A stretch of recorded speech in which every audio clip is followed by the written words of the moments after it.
अखिलेश यादव जी क्या लोकसभा का चुनाव लड़ेंगे?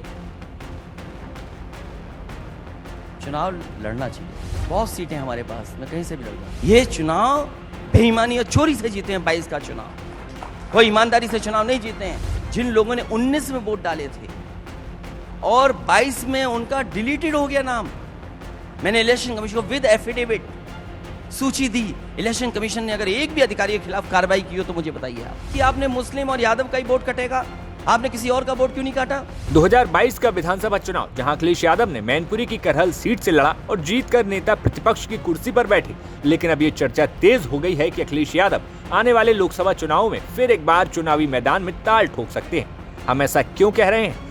दरअसल बीते शनिवार को इंडिया टुडे आज तक के G20 सम्मेलन में शिरकत करने सपा अध्यक्ष अखिलेश यादव पहुंचे, जहां पर उनसे सांसदी का चुनाव लड़ने को लेकर सवाल पूछा गया तो उन्होंने साफ कह दिया कि बिल्कुल लोकसभा का चुनाव लड़ा जाएगा। अखिलेश यादव जी क्या लोकसभा का चुनाव लड़ेंगे?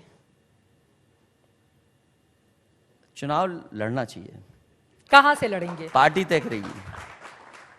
पार्टी का सबसे बड़ा चेहरा आप हैं। चुनाव तो होते ही इसलिए कि चुनाव लड़े जाएं। आजमगढ़ से लड़ेंगे या कन्नौज से लड़ेंगे? बहुत सीटें हमारे पास, मैं कहीं से भी लड़ जाऊंगा। कुछ हमारे दर्शकों को भी यहाँ पे ब्रेकिंग न्यूज देकर जाइए, वहां पर आपके कार्यकर्ता और लोग भी सुन रहे होंगे।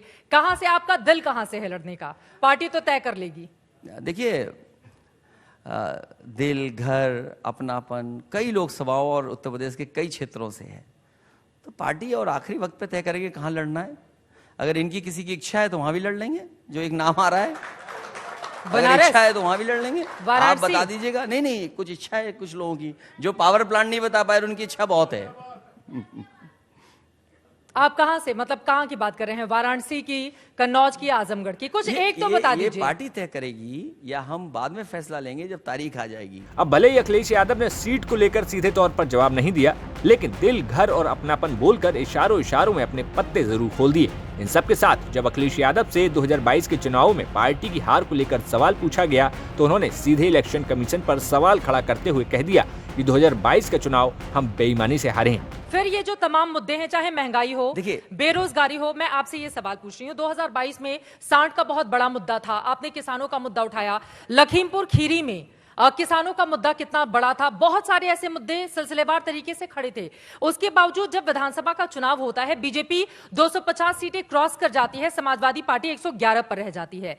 ये मुद्दे लोगों के बीच उस तरह से असर क्यों नहीं करते जो आप लोग बताते हैं? जो बात आप कह रहे हैं, इलेक्शन कमीशन, मैंने अपनी पब्लिक मीटिंग में कहा अपने वर्कर्स के बीच में कि इलेक्शन कमीशन से जो हम लोगों ने शिकायतें की थी, चुनाव आयोग से जो शिकायतें की, एक भी शिकायत का निराकरण नहीं हुआ। नंबर 1।